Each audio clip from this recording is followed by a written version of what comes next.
राम जय जय राम। श्री राम जय जय राम। श्री राम जय जय राम। श्री राम जय जय राम। श्री राम जय जय राम। श्री राम जय जय राम। श्री राम जय जय राम। बोलिए सियावर रामचंद्र महाराज की।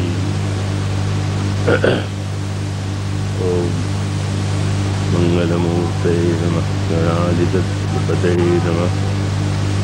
वर्णानामृतसंघानां रसानां छन्दसामपि मंगलानां च कर्तारो वन्दे वाणी विनायको।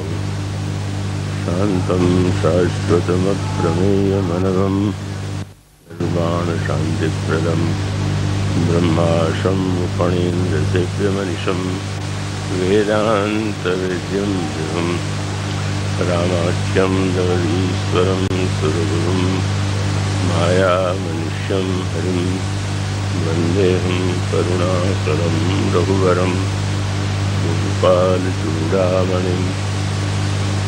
श्रीगुरुचरणसरोजरज निजमनमुकुर सुधारि वर्णो रघुवर विमल यशो जोदायक फलचारि। सियावर रामचंद्र की है। सर्वप्रथम यहाँ से उपस्थित मंच पर समासीन अथवा नीचे विराजमान सभी संतों महात्माओं के चरणों में मैं शत शत प्रणाम करता हूँ, नमन करता हूँ। इस दिव्य श्री अवध की पावन भूमि में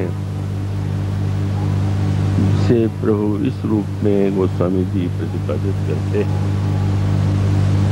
कि उमा अवधवासी नर नारी कृतार्थ रूप ब्रह्म सच्चिदानंद घन रघुनायक यह वो। जहाँ साक्षात आनंद घन ब्रह्म श्री राम विराजमान है, उनका राज्य है। ऐसे श्री अवधवासियों के सौभाग्य का वर्णन कौन कर सकता है।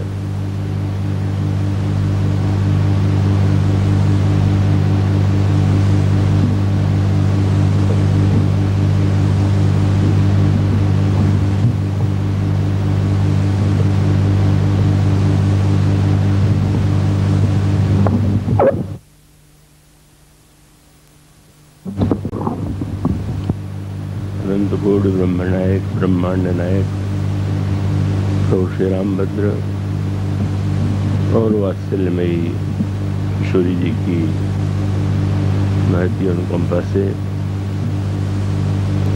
यह सौभाग्य प्राप्त हुआ है कि जब यहाँ के संतों और भक्तों के सान्निध्य में प्रभु के संदर्भ से जुड़े हुए कुछ सूत्र, कुछ प्रश्न और कुछ विचार आपके सामने प्रस्तुत किए जाएं।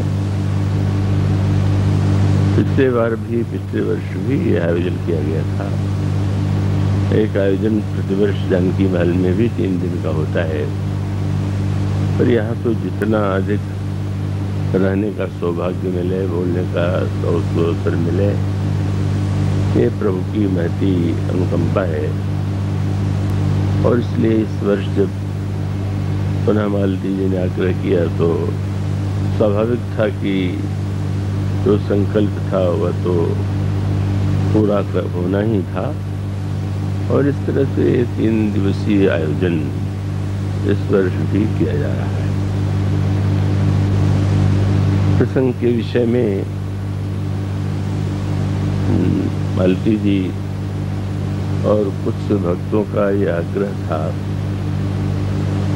कि उपासना का क्या स्वरूप है, इस पर मैं कुछ कहने का प्रयास करूं। तो वस्तुतः यह शिवपुरी तो यहाँ का तो उद्देश्य कोई राजनैतिक या भौतिक होना उपयुक्त ही नहीं है। यह तो श्री प्रभु की मंगलमयी जो जन्म की भूमि है, और उस भूमि में जो जिस विषय पर हमारा ध्यान जाना चाहिए, जो उद्देश्य है, हम उस पर ही अपने को केंद्रित करें। गोस्वामी जी महाराज ने एक बड़ी अनोखी बात की। वो जिस युग में थे, उन्होंने ये कहा कि आज की सबसे बड़ी समस्या यह है कि परलोक फीकी मती लोक रंग रही। परलोक के प्रति लोगों की वृत्ति फीकी है और लोक रंग में रंगी हुई है। तो सहज रूप से तो ऐसा भ्रम होने लगता है कि इसमें तो लोक की उपेक्षा है। इसका अभिप्राय है कि हमें लोक को महत्व नहीं देना चाहिए, केवल परलोक की चिंता ही हमारा उद्देश्य होना चाहिए। पर यह भ्रांति जब हम श्री रामचरितमानस में ग्रहण करने का प्रयास करते हैं, समझने का, तो उस भ्रांति का निवारण हो जाता है। तो इस लोक के संदर्भ की बात जब हम परलोक से जोड़ते हैं, तो उसके पीछे तो हमारी सारी साधना, उपासना, जार पद्धति ही जुड़ी हुई। एक बड़ा ही सुंदर सांकेतिक प्रसंग आता है। प्रभु का राज्याभिषेक हुआ और उनके साथ वे वानर, जिन्हें प्रभु ने अपने मित्र के रूप में स्वीकार किया और जिन्होंने युद्ध में ऐसी भूमिका कि जिसके लिए प्रभु बार बार ये कहते हैं कि वस्तुतः युद्ध के समुद्र में तो इन लोगों ने ही जहाज बन करके मेरी रक्षा की। प्रभु 6 महीने के बाद उन बंदरों को विदा करते हैं। अगर वे बंदर स्वयं जाना चाहते और प्रभु विदा करते तो यह तो स्वाभाविक ही होता, लेकिन प्रभु ने 6 महीने के बाद उन्हें यहाँ से विदा करने की आवश्यकता का अनुभव क्यों किया, और तब उसके अंतरंग में ही उपासना का सिद्धांत छिपा हुआ है। अब आप यदि देखेंगे तो यहाँ पर जो बंदर है, भगवान ने इसमें विभाजन किया और तीनों, आप जब विभाजन को तीनों रूप में देखेंगे, बंदरों को आपने आग्रह पूर्वक विदा किया और अंगद बड़े विवल स्वर में, बड़े भावावेग से प्रभु से यह निवेदन करते हैं कि प्रभु तो जी भवन काज में कहा, आपको छोड़ करके मुझे घर जाने की क्या आवश्यकता है, और पिताजी ने तो मृत्यु के समय आपको मेरी गोद में डाल दिया था, तो आप मुझे जाने के लिए मत कहिए। प्रभु उन्हें हृदय से लगा लेते हैं, किंतु प्रभु ने उनको स्नेह पूर्वक, आग्रह पूर्वक विदा कर दिया। और उसके पश्चात एक तीसरे दिव्य भक्त, शिरोमणि भक्त क्या कहें उन्हें, श्री हनुमान जी महाराज हैं, कि उन्हें देख करके यह नहीं लगा कि वे श्री अवध में रहने के लिए उत्सुक हैं, क्योंकि जब सारे बंदर विदा किए गए तो अंगद ने जैसी प्रार्थना की वैसी कोई प्रार्थना श्री हनुमान जी ने नहीं किया। अब तो सबको विदा किया गया तो श्री हनुमान जी भी उनमें से हमें चल पड़े, तो बड़ा आश्चर्य सा हुआ। लेकिन फिर वो एक अनोखी पद्धति का उन्होंने आश्रय लिया।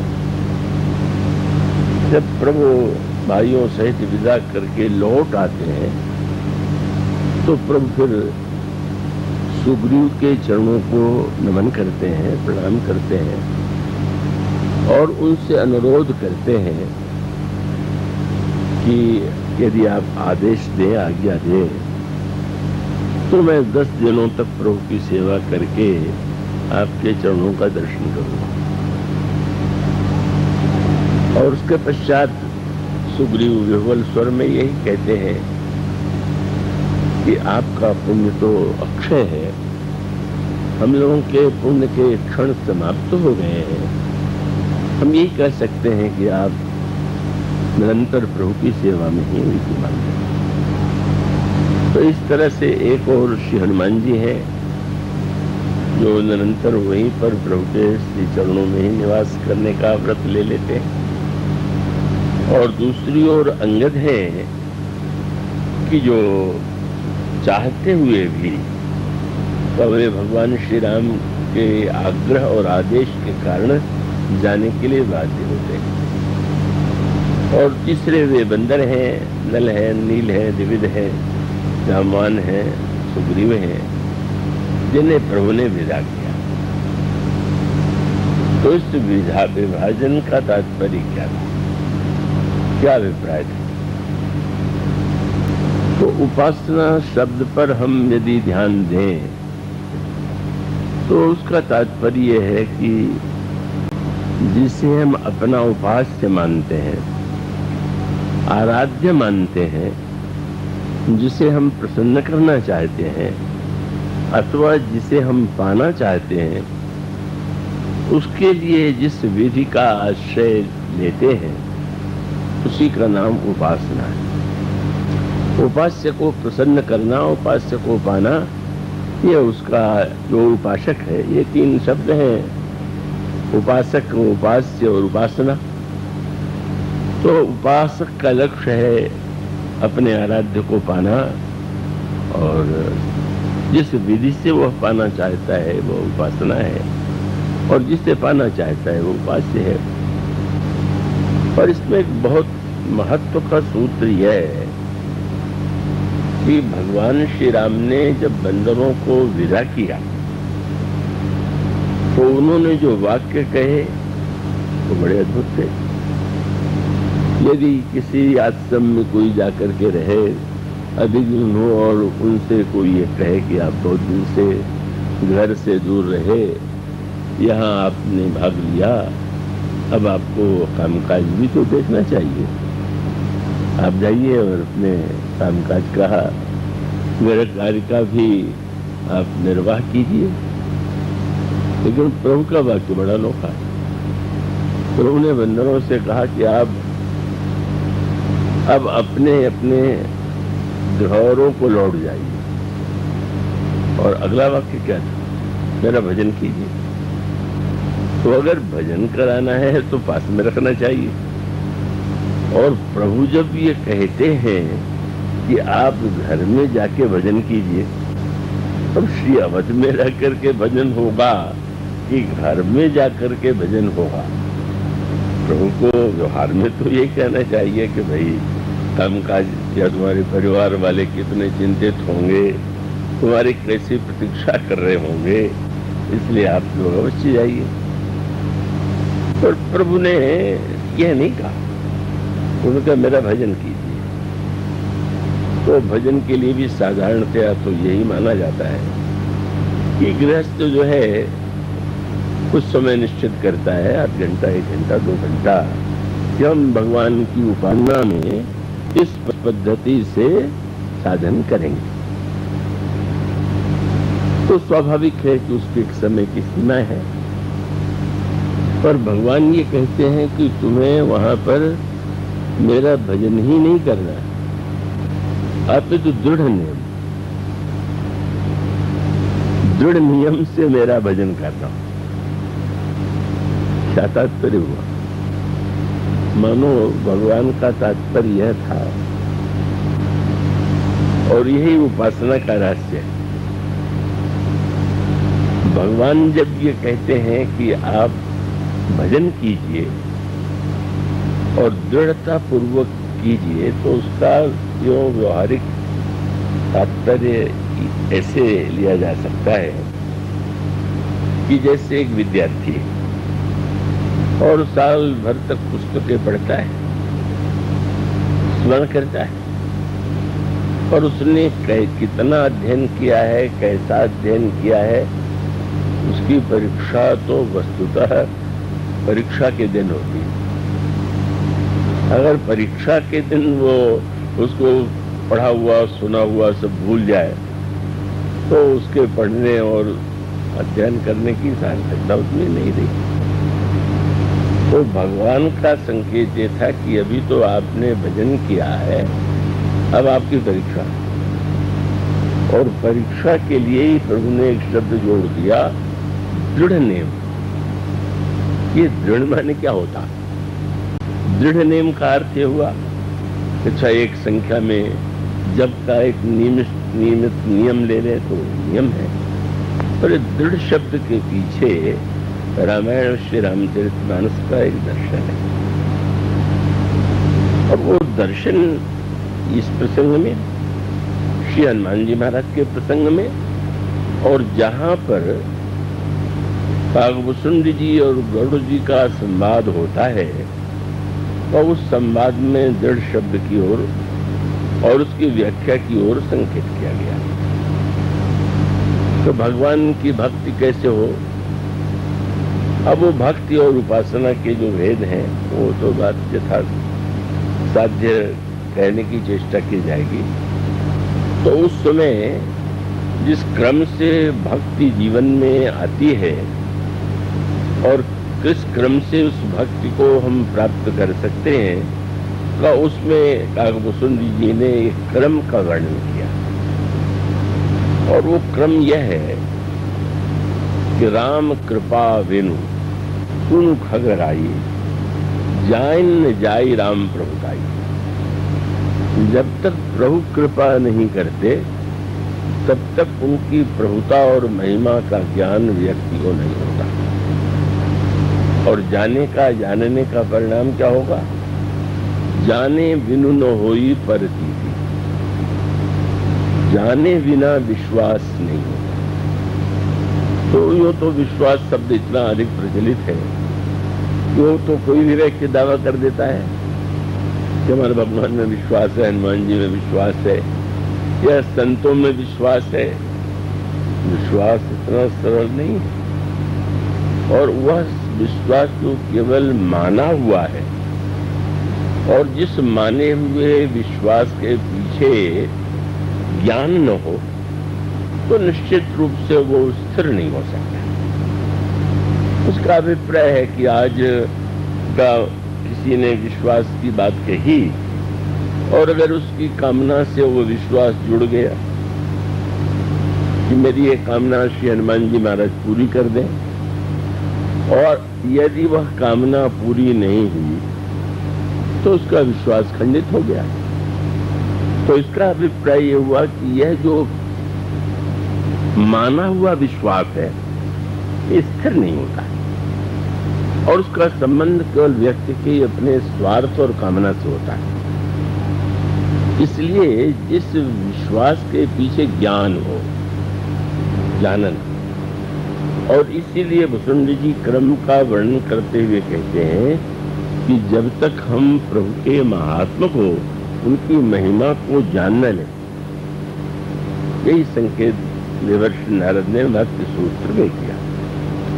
उन्होंने कहा कि वस्तुतः भगवान के प्रति जो प्रेम होगा वह केवल शाब्दिक नहीं होगा, सातु महात्म ज्ञान पूर्वम।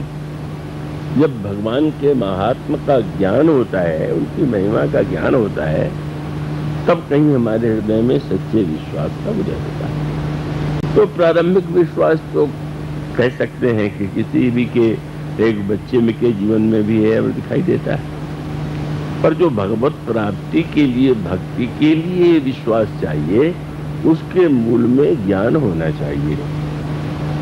और यह ज्ञान जो होगा केवल भगवान की कृपा से ही होगा, जब स्वयं वो कृपा कर दे।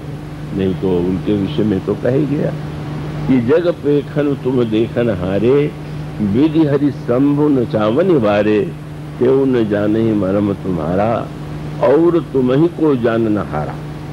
अगला वाक्य जोड़ दिया गया, सोई जान ही यही देव जना। आप जिसको जनाना चाहते हैं वो जान लेता है। तो इसलिए मुसुंदी जी कहते हैं जब प्रभु कृपा करते हैं तो वो जना देते हैं।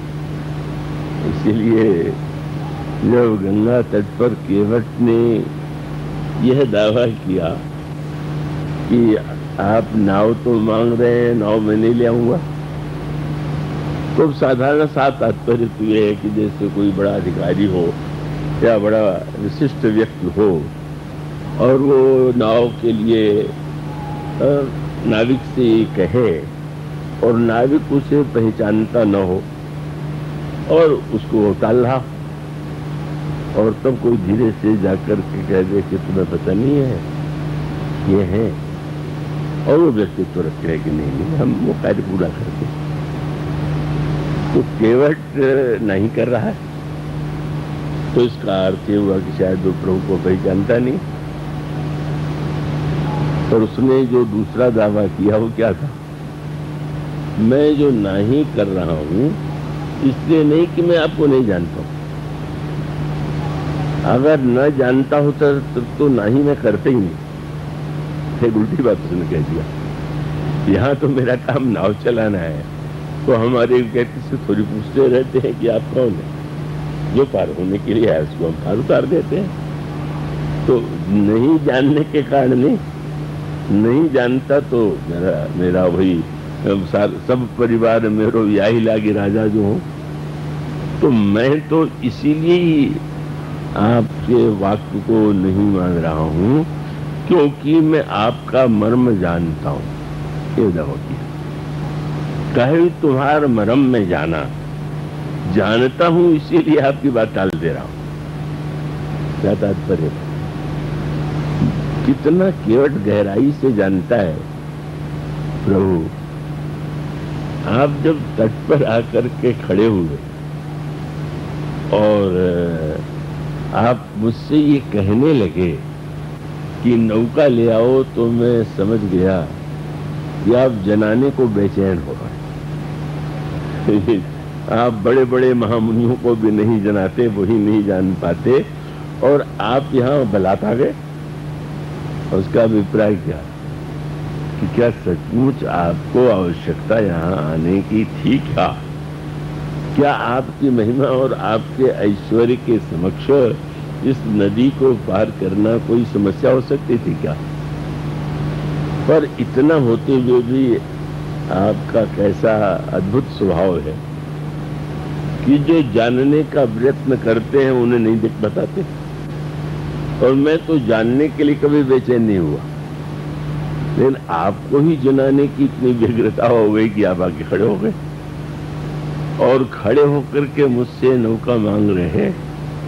तो इसीलिए तो मैं कहता हूं, सोई जाने जी देहु जनाई।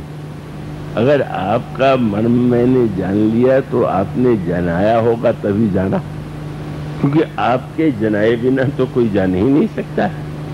और उसका अभिप्राय यही था, मानो उसमें जो निर्भयता है, उसके जीवन में जो लोभ का अभाव है, वो उसका अभिप्राय ये था कि आपके जानने के बाद ही, क्योंकि केवट ने स्पष्ट कह दिया कि आपके श्री चरणों को मैं पहले धोऊंगा, और इसलिए कि आपके चरणों की धूल में चमत्कार है, तो मैं ये चाहता हूं कि मेरी नौका बनी रहे, और इसलिए मैं आपका चरण पहले धोऊंगा।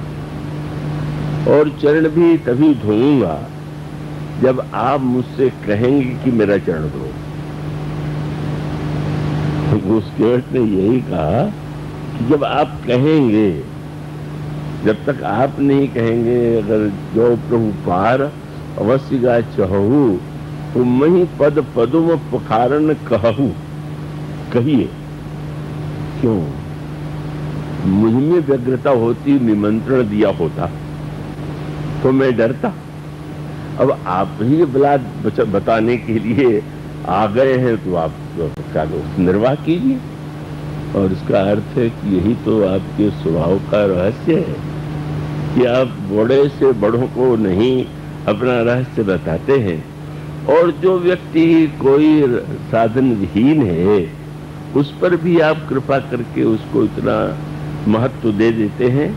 तो वस्तुतः आप नाव और पार करने की समस्या का समाधान करने के लिए नहीं आए हैं।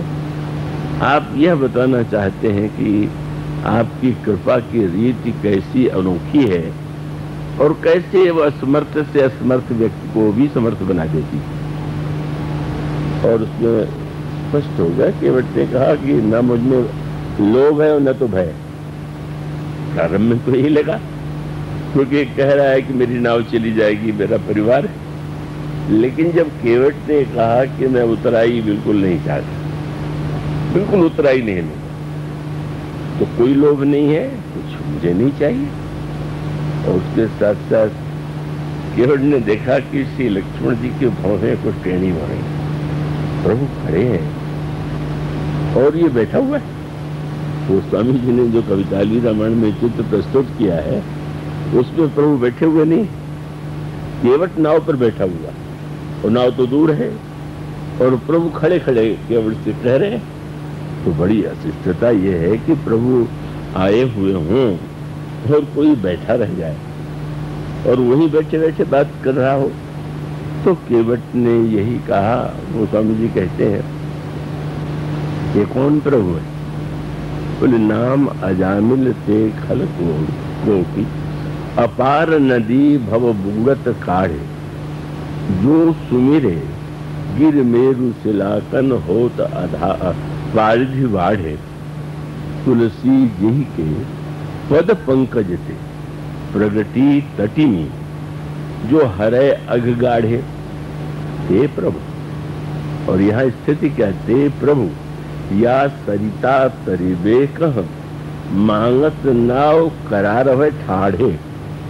यहाँ खड़े खड़े मांग रहे हैं, तो प्रभु खड़े हों, तो कभी देखा नहीं गया। पर कितना जानता होगा, सोचिए कि इतना अधिक जानता है, तभी तो निश्चिंत है कि उठ के चले नहीं जाएंगे।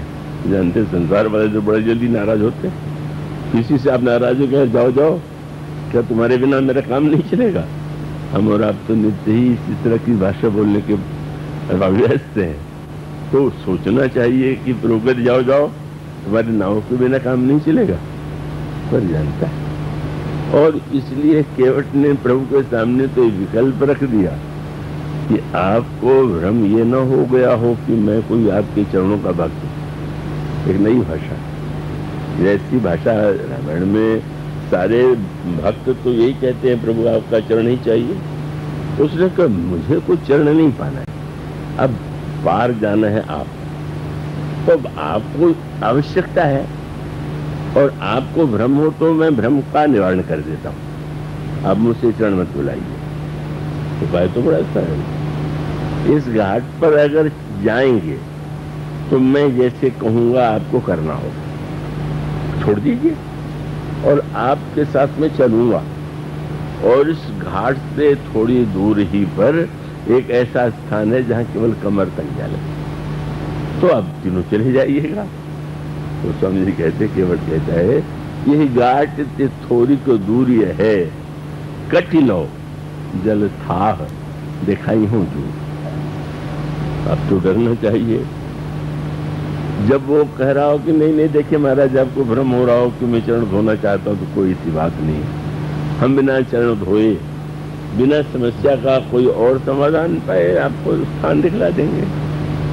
चित्रकेवट कितना जानता था। जब उसने कहा इस घाट को छोड़ दीजिए, तो वो मर्म जानता था कि जो जीवन में मर्यादा का घाट बनाने आया है वो कभी घाट छोड़ेगा नहीं। जो इसीलिए आया हुआ है उसका स्वभाव यही है।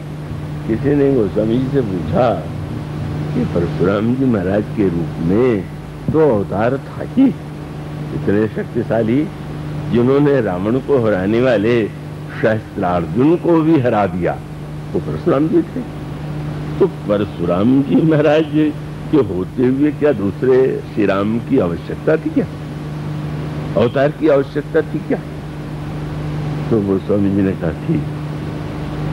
तो दृष्टांत उन्होंने बड़ा सुंदर दिया कि नदी तो बड़ी कल्याणकारी, पर बाढ़ आ जाए तो समस्या, और ये पता न चले कि पानी कितना कहाँ है तो बड़ी समस्या। तो मानो परशुराम जी महाराज का क्रोध जो था वो नदी के समान। तो अपने आप में नदी अगर ठीक दो किनारों के बीच में बहे तो वो बिल्कुल ठीक ही है, लेकिन अब घाट का टूटना प्रारंभ हो गया क्योंकि नदी में क्रोध की बाढ़ आ गई। अब परशुराम जी महाराज का क्रोध का जो स्वरूप गोस्वामी जी ने प्रस्तुत किया है वो उसको पढ़ करके हंसी अधिक आती है। और इसीलिए आप देखेंगे कि श्री रामचरितमानस में अगर श्री लक्ष्मण जी सबसे अधिक हंसे तो केवल परशुराम जी महाराज से संवाद। इतना उनके हंसने का कोई प्रसंग आपको नहीं मिलेगा क्योंकि वो विचित्र स्थिति है उनकी। अब उनको जब लक्ष्मण बोलते हैं तो क्रोध आ जाता है, जब लक्ष्मण को देखते हैं। अब हर जगह गोस्वामी जी ने कहा कि अब अगर लक्ष्मण जी बोलते हैं तो उनको लगता है कि कैसा शिष्ट यह है जो हमसे ऐसे बोल रहा है। रेंद्र बालक कालबस बोलत तो इन्हें तुम्हार। और उसके बाद बड़ी मीठी बात है कि लक्ष्मण जी जब उत्तर देने लगे तो लोग घबरा गए। तो घबरा गए कि परशुराम जी महाराज का स्वभाव प्रसिद्ध था कि ये बड़ी ढिठाई क्यों कर रहा है, क्या आवश्यकता है इस प्रकार से रुष्ट करने की। तो चारों ओर से लक्ष्मण जी की आलोचना होने लगी और यहाँ तक कि महाराज जनक को भी लगने लगा कि ये बालक तो जो बोल रहा है वो अनुचित है। और वे स्वयं तो सीधे साथ नहीं कर पाए क्योंकि थोड़ी देर पहले लक्ष्मण जी की फटकार सुन चुके थे। इसलिए उन्होंने कहा मस्ट करो, इस बालक को रोको, अनुचित भल नहीं। क्या ये अनुचित बोल रहा है, बिल्कुल ठीक नहीं। अब विचित्र दृश्य, जब सब लोग कह रहे हैं तो नेत्र तरेर करके श्री लक्ष्मण को देखा, नैन तरेरे राम। तो लक्ष्मण जी ने बोलना बंद कर दिया। बोलना बंद कर दिया तो ऐसा लगा कि अब परशुराम जी महाराज का क्रोध शांत हो जाएगा, क्योंकि पहले हंस रहे थे तो भी क्रोध आ रहा था।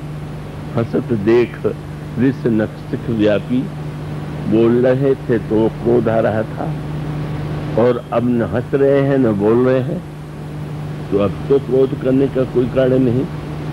लेकिन परशुराम जी ने कहा है तो बोले देखो कैसे देख रहा है मुझे, ये शब्द आ जाऊं अनुज तव चितो अनैसे। अब जिसको हंसने पर भी क्रोध आ जाए, बोलने पर भी आ जाए, देखने पर भी आ जाए, ऐसा हंस बोल नहीं रहा है पर देखो क्या देख के लग रहा है कि इसकी आंख में हमारे प्रति कोई अनादर की भावना है। तो वो स्वामी जी कहते हैं कि अब नदी रहे किनारों के बीच में तो ठीक है, अब वो तोड़ने लगे तो फिर तो घाट बनाने की आवश्यकता है। तो भगवान राम का अवतार क्यों हुआ है आप मानस के प्रारंभ में रूपक में पाएंगे क्या, घोर धार भृगुनाथ रिसानी। परशुराम जी महाराज का जो क्रोध है वो घोर नदी के समान है। और श्री राम कौन है? 8 सुवद्ध राम बरवानी। श्री राम तो मानो मर्यादा का निर्माण करके नदी को भी नहीं आवश्यकता है, पर इतना नहीं कि किनारे को लोगों को नष्ट कर दिया जाए। तो गोस्वामी जी का तात्पर्य है कि वस्तुतः तो भगवान श्री राम तो स्वयं मर्यादा और निरंतर ही पालन करते हैं। जब केवट ने कहा कि घाट छोड़ दीजिए ना, उसे अच्छी तरह मन पता था बिल्कुल नहीं छोड़ेंगे। जाएंगे तो घाट जाएंगे और घाट से जाएंगे तो नाव से जाएंगे। इस बात देखिए, क्या वो एक पग उठा करके उस पार नहीं जा सकते हैं क्या? इसीलिए गोस्वामी जी ने तो लिखा कि जब गंगा जी ने प्रभु के श्री चरणों को देखा तो धन्य हो गई, और उनको ये भी लगा कि केवट का बड़ा सौभाग्य है कि प्रभु सेवा लेना चाहते हैं। पर जब वो अपनी बातें करने लगा तो केवट का एक गंगा जी को लगा ये तो बड़ा अभागा है, प्रभु से ऐसी बात कर रहा है, इस तरह से अपनी बातें उन पर लादने की चेष्टा कर रहा है। क्योंकि गंगा जी का प्राकट्य तब हुआ था जब भगवान विराट बने थे। जब बल की यज्ञशाला में विराट बने तब गंगा जी का जन्म हुआ। तो उस महिमा में रूप को जानने वाली गंगा को लगा कि प्रभु से ही कह रहा है, प्रभु उसी समय जैसे बल के यज्ञ में बढ़े आज बढ़ेंगे और पार चले जाएंगे, बड़ा अभागा है। लेकिन जब प्रभु केवट की हर बात मानने लगे, ठीक है भाई तुम वही काम करो, तुम्हारी ही नाव जिसमें न जाए। और उतने पर भी केवट नहीं उठा तो कहा अच्छा भाई जल ले आओ, और जल ले आकर के मेरा पैर धो लो, और पैर धो करके मुझे पार उतार दो। तो गंगा जी को संदेह होने लगा कि भगवान है भी कि नहीं। क्या हुआ? पद नख निरखी देव सरिहर्षि, सुनी प्रभु वचन मोहमति करशी। सारी बुद्धि क्या हो गया है? ऐसे असमर्थ की भांति ऐसे बोलते चले जा रहे हैं। केवट जो कहे हाँ हम वही करेंगे। मानो सचमुच गंगा जी को भी प्रभु की महिमा का बोध था, स्वभाव का नहीं। सब लोग महिमा प्रभु की जानना सरल है और उनका स्वभाव जानना बड़ा कठिन। और केवट यह समझ गया कि यहाँ प्रभु अपना प्रभाव दिखाने नहीं आए हैं, स्वभाव का दर्शन कराने आए। और किस सीमा तक अपने स्वभाव में वो कहाँ तक जा सकते हैं? जैसे कुछ नहीं, जैसा कहो भाई, जैसे कहो, जैसे तुम कहोगे हम तो वैसे ही करेंगे, और तुम्हारी सहायता के बिना हम पार जा ही नहीं सकते। तुम्हारे नाव से जाएंगे, तुम ले चलोगे तो चलेंगे। तो मानो यह जो मर्म है, इसका सूत्र है कि भगवान का मर्म जो है आप किसी पुरुषार्थ से नहीं जान सकते। पुरुषार्थ से आपको महिमा का किंचित दर्शन हो सकता है, पर स्वभाव का दर्शन तो जिसको जना दे। तो इसलिए प्रभाव जानने वाले तो बहुत हैं, पर स्वभाव जानने वाले तो रामायण में कि नहीं सुने हैं। तो यह जो स्वभाव है केवट ने जान लिया था, और इसीलिए सचमुच जैसा समझता था वही हुआ। और वो होने के बाद फिर उसकी विनम्रता सामने आती है। जब प्रभु को पार उतार दिया, उतर के प्रणाम किया। जब आए थे तो प्रणाम नहीं किया, जोहार कुशल। प्रणाम करने का अर्थ है कि जिसको हम प्रणाम कर रहे हैं उसकी बात मानेंगे। और तो निश्चय कर चुका कि मुझे मानना नहीं, इसलिए प्रणाम करना बिल्कुल ठीक नहीं। प्रणाम आप किसी को करते हैं, किसी झुकाते हैं, हाथ जोड़ते, कहिए क्या किया है, न सिर झुकाया है न हाथ जोड़ा।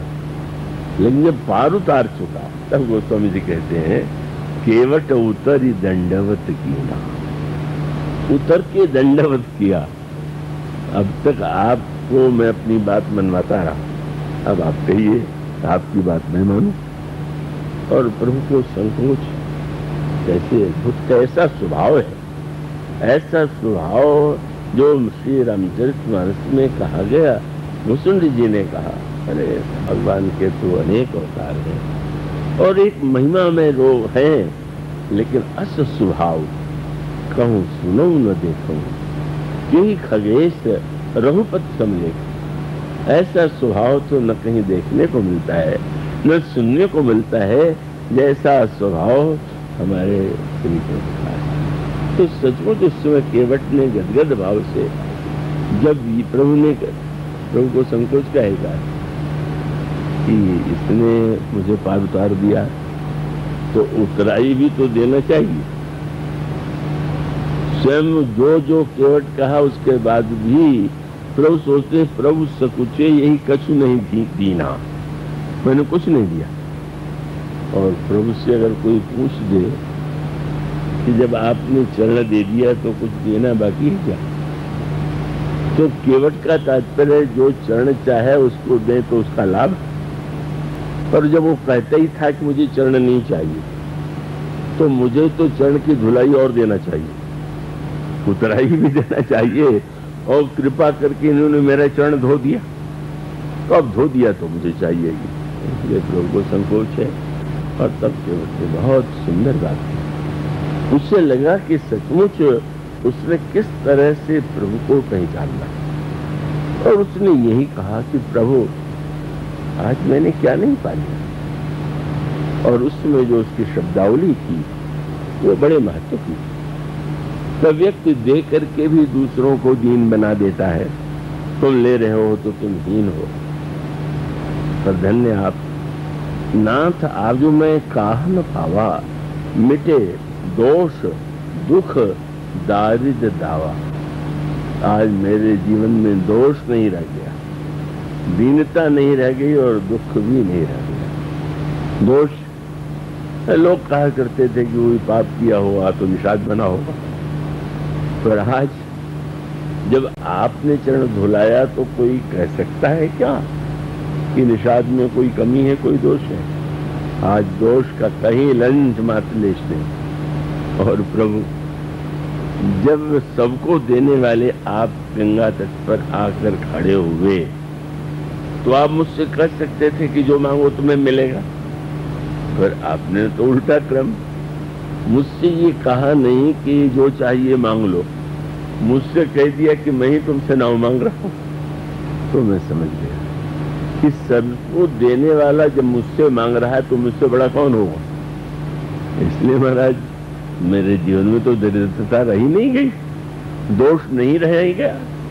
और जब दरिद्रता और दोष दोनों मिट जाए तो फिर दोष फिर दुख कैसा हो सकता है। मानो भगवान श्री राम ने अपने स्वभाव से, शील से ऐसा परिवर्तित कर दिया, केवट को रहस्य बता करके प्रभु ने करुणा की पराकाष्ठा। इसीलिए गोस्वामी जी कहते हैं केवट से कौन बात कर रहा है? बोले कृपा सिंधु, बोले मुस्कुराई। वो तो नदी के किनारे वाला है, और ये तो कृपा के समुद्र है। और यह मानो संकेत करने के लिए है कि सही सही अर्थों में भगवान की महिमा को बिना, जब तक वे न जनाना चाहे तब तक नहीं जाए। इसलिए गोस्वामी जी कहते हैं कि राम कृपा बिनु सुनु खगराई, जान न जाई राम प्रभुताई। आपने जान दिया इस पर, बहुत बड़ी बात कह दी। ये ग्रंथ ऐसा अनोखा है कि उसके अंतरंग शब्दों पर आप ध्यान दे दीजिए। राम कृपा बिनु सुनु खगराई, गरुड़ शब्द नहीं कहा, हे पक्षियों के राजा। क्या अभिप्राय था? बोले महाराज उनकी कृपा के बिना अगर कोई व्यक्ति उनकी महिमा को जान लेता तो आपसे बड़ा जानने वाला कौन होता। लेकिन पक्षियों को, राजा को उन्होंने कौवे के पास जानने के लिए भेज दिया, तो स्पष्ट ही हो गया कि उन्होंने कौवे को जना दिया और गरुड़ से कहा आप जानना है तो वहां जाओ। माने सबसे अधिक जो बड़ा उड़ने वाला है, जो असमर्थ है, उस असमर्थ को उन्होंने, आप मेरे पास आए और आकर के कहे मुझमें संशय है और भ्रम हो गया है, तो ये तो प्रभु ने जानबूझ करके बस पठई मोह मिस खगपति तो ही रघुपति दीन बढ़ाई मोह। यह जो संकेत है, इसलिए उन्होंने प्रारंभ से यही कहा कि जब तक श्री राम कृपा न करें तब तक कोई प्रभु की महिमा को, प्रभुता को, स्वभाव को नहीं जान सकता। और फिर उस जानने के बाद जब इसको विश्वास, इतना विश्वास केवट में रहा होगा, कल्पना कीजिए, और कितना अनोखा रहा होगा कि जब केवट ने भगवान से कहने के बाद भी कुछ न लेने के लिए आग्रह किया और एक वाक्य जोड़ दिया, क्या कि महाराज अगर आपको देने का इतना ही आग्रह है तो फिरती वेर नाथ जो देबा सो प्रसाद जन सिरधर देबा। लौटती समय जो आप देंगे उस प्रसाद को मैं सिर पर धारण करूंगा। एक एक शब्द अनोखा है। प्रभु ने कहा मैं उतराई दे रहा हूं, कहो कृपालु ले उतराई। परिश्रम के बदले में जो दिया जाए वो पारिश्रमिक है, और परिश्रम से जो अधिक दिया जाए वो पुरस्कार है। तो प्रभु कह सकते हैं कि मैं तो पुरस्कार दे रहा हूं, तुमने बहुत क्या किया है, नावी से तोहफा उतारा है। प्रभु ने कहा कि मैं तो केवल पारिश्रमिक दे रहा हूं, उतराई। तो केवट ने कहा वो तो नहीं लूंगा, पर प्रसाद ले लूंगा। प्रसाद पर वो भी लौटती समय जो देंगे वो लूंगा। सो प्रसाद उतराई देने न लेने में मैं लेने में स्वतंत्र हूं, पर प्रसाद तो दिया जाए तो लेना ही होगा। मैं प्रसाद तो ले लूंगा पर लौटते समय। प्रभु समझ गए। केवट ने इतनी मीठी बात कह दिया कि लगता है कि सचमुच वो कैसा प्रभु के मर्म को जान गया। केवट का तात्पर्य, केवट ने कहा मैंने सुना है कि आपके चरण धूल से पत्थर की नारी स्त्री हो गई, आप मुक्ति देते हैं। महाराज मैं मुक्ति का प्रेमी तो हूं नहीं, तो मुक्ति के प्रेमी तो ऋषि मुनि होते होंगे। तो इसलिए केवट की चतुराई क्या थी कि महाराज फिरती बेर माने जब ये कह देंगे तो इधर से ही लौटेंगे, कहीं और किसी रास्ते से नहीं लौट जाएंगे। इसलिए कह दिया महाराज जो फिरते समय देगा वो प्रसाद मैं ले लूंगा। मानो तात्पर्य है कि जो मुक्ति चाहते हैं उनको मुक्ति दीजिए, और हम तो आपके कृपा पात्र हैं, वो आवागमन के बंधन से मुक्त होने नहीं चाहते, और मैं भी नहीं चाहता हूं कि मेरा आवागमन मिटे, और मैं ये भी चाहता हूं कि आपका भी आवागमन न मिटने पाए। आप जाइए भी यहीं से, आइए भी, आने और जाने का। और प्रभु ने मित्र से बहुत मीठा विनोद किया। राज्याभिषेक के बाद जब विदा करने लगे तो प्रसाद शब्द प्रभु के ध्यान में था। प्रसाद देने पर तो गोस्वामी ने तब प्रभाव का प्रभु ने बुलाया, और फिर दीन है वो भूषण बसन प्रसादा। आभूषण दिया, वचन दिया, प्रसाद दिया, और फिर विनोद बहुत बढ़िया, मित्र से मित्रता की भाषा में बोली जाती है बात। तो प्रभु ने कहा कि तुम प्रिय मोहि भरत में भ्राता, तुम तो भरत के समान मुझे प्रिय हो। और अगला वाक्य क्या, सदा रहो पर आवत जाता। अब तुमने आने जाने की बात कही तो मैं भी कहता हूं कि आना जाना बने ही रहे। आना जाना बना रहे माने भक्ति और भगवान का नाता तो यही है कि प्रभु आप जब संसार में आते हैं, अवतार लेते हैं, तो हम क्यों चाहें कि हम उस संसार से अलग हो जाएंगे, अलग हट जाएंगे? नहीं नहीं, आप बार बार आइए। और बार बार प्रभु ने कहा ठीक, मैं भी कहता हूं कि मित्र आते जाते रहना। और इसीलिए श्री भरत का नाम लिया कि लक्ष्मण कह देने पर तो निरंतर चरणों में रहना चाहेगा, पर श्री भरत जी से वियोग का नाता बना रहता है। पहले भी वियोग हुआ, फिर मिलन हुआ, इसलिए बोले तुम तो भरत के समान मुझे प्रिय हो। तो इस प्रसंग का तात्पर्य मानो यह है कि वस्तुतः भगवान का मर्म भगवान की कृपा से जब जान लेता है तो उसका विश्वास होता है, कुछ जिसे विश्वास है। और उसके बाद क्या होता है, राम कृपा बिनु सुख बनाई, जाने न जाई राम प्रभुताई, जाने बिनु न होई परतीति, और बिनु परतीति होई नहीं प्रीति। जाने बिना विश्वास नहीं होता, विश्वास के बिना व्यक्ति को प्रीति नहीं होती है। और तब अगला वाक्य है कि जब व्यक्ति जान लेता है, जाने बिन होई परतीति, और बिनु परतीत होई नहीं प्रीति, और प्रीति बिना, ये दृढ़ की व्याख्या है। प्रीत बिना नहीं भगत दृढ़ाई, बिना प्रीति के भक्ति दृढ़ नहीं होती। तो भक्त कहलाने वाली, भक्ति करने वाले तो बहुत हैं।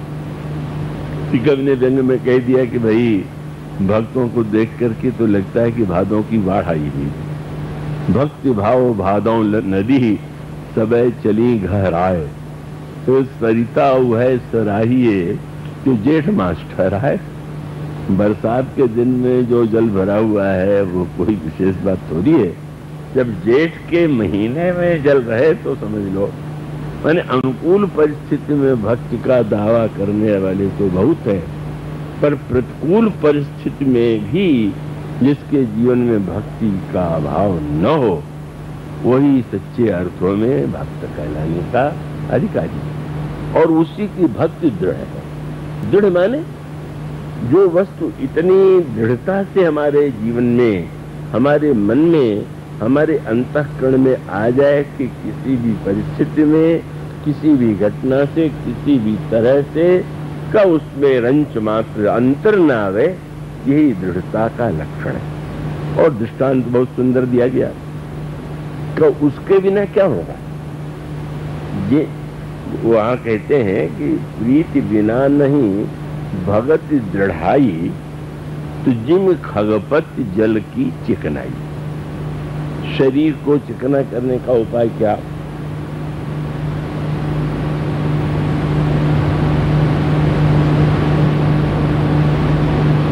जल में, सामने जल है, प्रवाह युक्त है, उसमें आप शरीर में उसको लगा लीजिए, तो एक क्षण के लिए तो शरीर में जल का संस्पर्श हो गया, जल का चिन्ह रहा, पर थोड़ी देर के बाद वो जल जो है शरीर से सूख जाता है। और शरीर में अगर जल के स्थान पर आप तेल लगा लें, तो जल और तेल में अंतर यही है कि जल का जो शीतलता है, वो या चिकनापन है, वो क्षणिक है, और तेल का जो चिकनापन है, यहाँ पर संकेत ये है कि कामनाओं के द्वारा प्रेरित जो भक्ति है, वो तो जब कामना है तो आ गई और पूरी हुई तो भूत भूल गई। लेकिन स्नेह है, तेल को संस्कृत में स्नेह कहते हैं। जब स्नेह आ जाता है तो स्नेह आ जाने के बाद वे कहते हैं कि दृढ़ता यही है,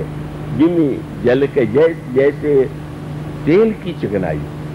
उसका अभिप्राय कि जब कृपा से जानने के बाद विश्वास हो, विश्वास के बाद प्रेम हो, और प्रेम के बाद ऐसी भक्ति जीवन में आवे कि जो किसी भी परिस्थिति में परिवर्तित न हो, तब है दृढ़ शब्द का अर्थ। श्री रामचरित मानस में दृढ़ किसे मानते हैं, ये व्याख्या सुन लीजिए। और ये शब्द प्रभु ने श्री हनुमान जी से भी कहा। जब प्रभु से पहला मिलन हुआ तो श्री हनुमान जी ने कहा, प्रभु मैं तो जानता नहीं कि भजन कैसे किया जाता, ता पर मैं रघुवीर दुहाई, जानऊ नहीं कछु भजन उपाई। तो प्रभु ने श्री हनुमान जी को उपदेश दे दिया। उनका अच्छा तो मैं बता दूं कि मेरी भक्ति चाहिए, और भक्ति भी ऐसी होनी चाहिए कि जो भक्ति दृढ़ हो, वहां भी दृढ़ शब्द का प्रयोग। हनुमान जी से प्रभु कहते हैं मेरी दृढ़ भक्ति होनी चाहिए, और उस दृढ़ता की शर्त क्या, तो अनन्य अस जाके मति न करई हनुमंत, मैं सेवक सचराचर रूप स्वामी भगवान। सारे ब्रह्मांड में सब मेरे ही रूप हैं, यह भावना जब आ जाए तो समझ लेना चाहिए सच्ची अनन्यता आ गई, और वह व्यक्ति जो है, प्रभु का शब्द है मति न करे, कभी बुद्धि विचलित न हो। तो प्रभु का संकेत यही है कि मानसिक भक्ति ही भक्ति नहीं है, जब तक बुद्धि में दृढ़ता न हो। और उसकी परीक्षा क्या है कि एक स्थान पर हमें भगवान का दिखाई देना वो स्वाभाविक रूप से उपयुक्त ही है, वहीं से व्यक्ति प्रारंभ करता है। लेकिन दिखाई देते देते जब सर्वत्र दिखाई देने लगे और मति न टरई माने एक स्थान पर मुझे देखना तो सरल है, पर सब रूपों में मैं हूं ये देखना बड़ा कठिन है। और परीक्षा पूरी तब है कि सो अनन्य अस जाके मति न टरई हनुमंत, मैं सेवक सचराचर रूप स्वामी भगवंत। और परीक्षा भी हो गई जब लंका में प्रभु ने चंद्रमा को देख करके कहा, चंद्रमा में कालिमा कैसी? तो अनेक उत्तर मिले और अपनी अपनी क्षमता भावना के अनुकूल। पर प्रभु ने जब श्री हनुमान जी की ओर देखा और श्री हनुमान जी की परीक्षा लेने के लिए हनुमान जी के उत्तर देने से पहले प्रभु बोल पड़े। अब यो तो यही था, सब बोलते तो अंत में प्रभु बोलते। पर जब अंगद बोल चुके, विभीषण और ये सुग्रीव बोल चुके, तब कहीं अचानक हनुमान जी के बोलने के पहले प्रभु बोल पड़े। प्रभु ने मुझे कहा, मुझे तो लगता है कि ये समुद्र में अमृत और चंद्रमा दोनों थे, दोनों सगे भाई।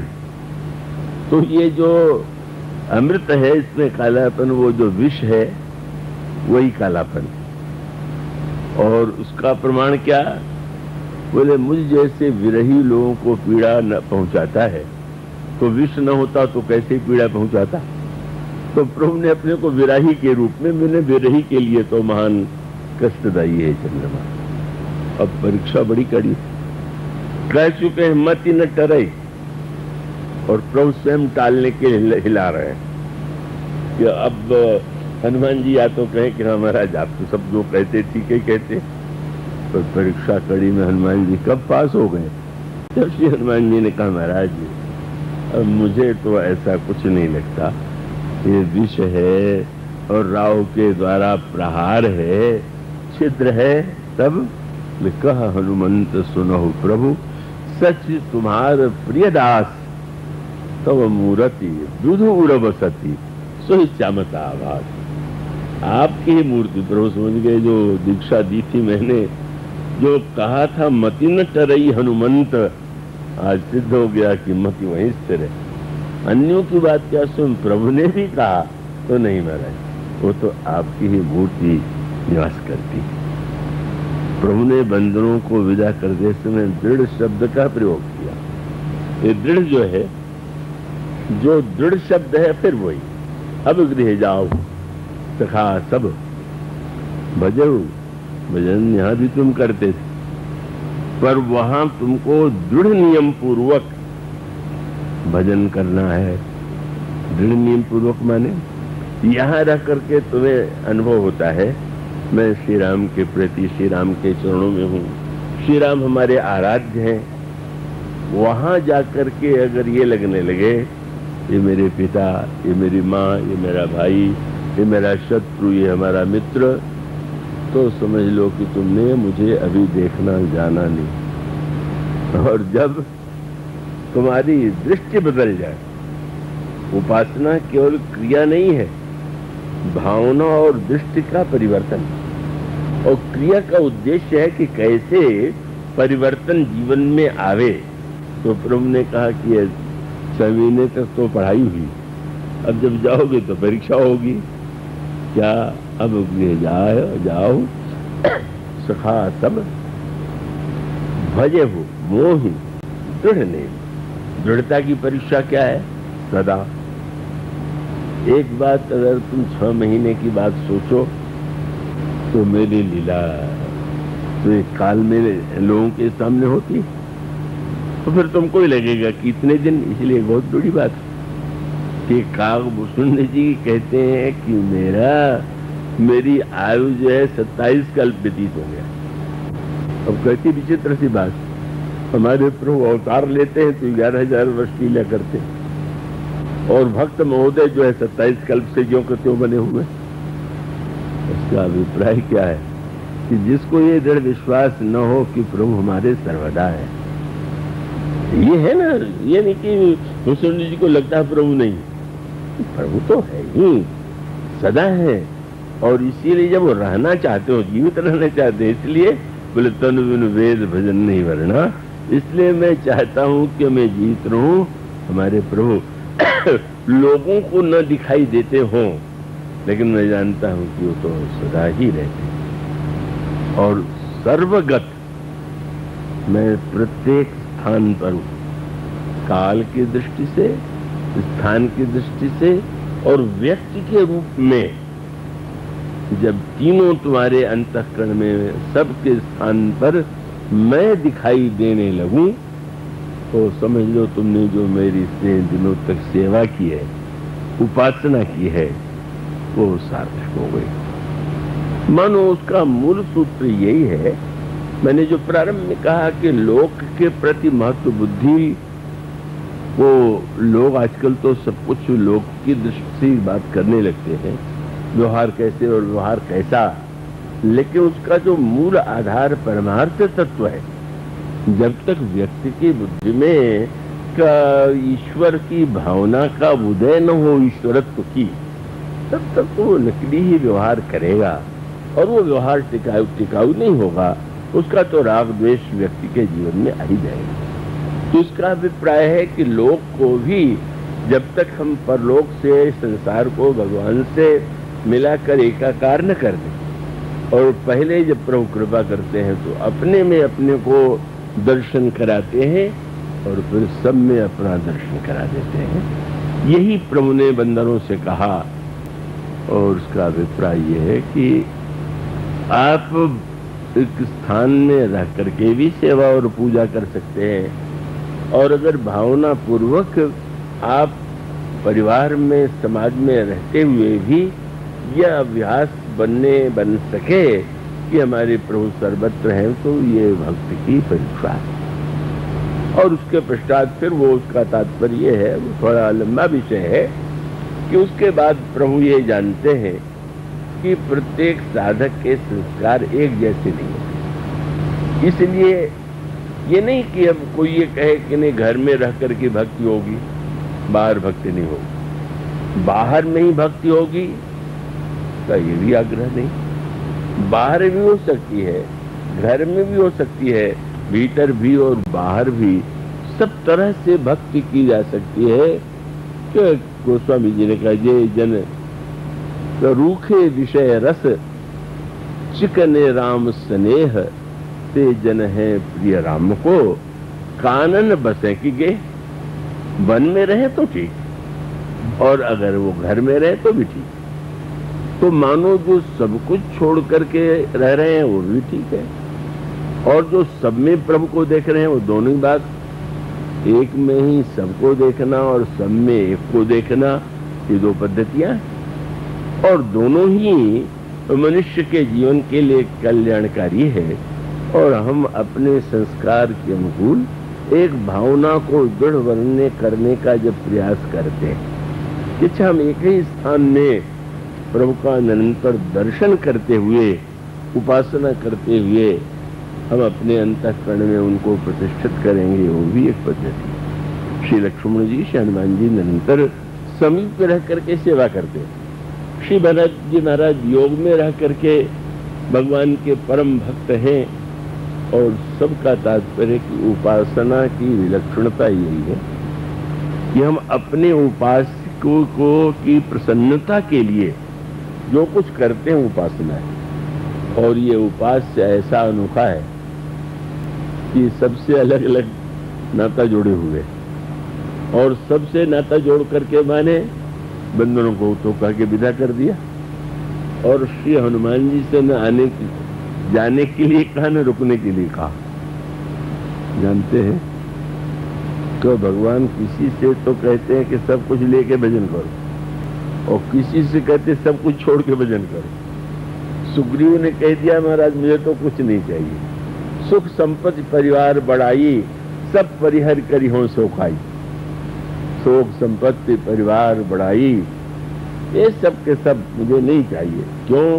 बोले ए सब राम भगत के बाधक, सुख संपत्ति परिवार और बड़ाई भक्त में बाधक है, मुझे नहीं चाहिए। प्रभु हंसने लगे, ऐसे कैसे हो? तुम्हें तो सुख मिलेगा, संपत्ति भी मिलेगी, परिवार भी मिलेगा, बड़ाई भी मिलेगी, तुमको उसमें भक्ति करना क्यों? जानते हैं किसको कहाँ रखना ठीक। और भुसुंडी जी से कहते हैं कि भक्ति क्या है? बोले सब तज भजु मोह, सब कुछ छोड़ करके मेरा भजन करो। एक से कहते हैं सब कुछ लेके भजन करो, एक से कहते हैं सब कुछ छोड़ करके मेरा भजन करो, एक से कहते हैं तुम यहाँ रह करके करो, दूसरे से कहते हैं तुम दूर जा करके करो।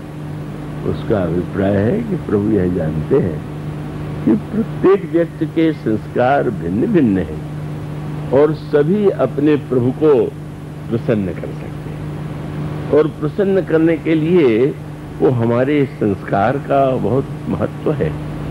अंगद वाले हनुमान जी तो वहाँ तो निरंतर, उसका अभिप्राय कि निरंतर हनुमान जी को तो दृढ़ भक्ति प्राप्त है, इसलिए वो जाने में भी उनको आपत्ति नहीं। सुग्रीव से कह दिया आज्ञा दे दीजिए तो उनका ठीक है।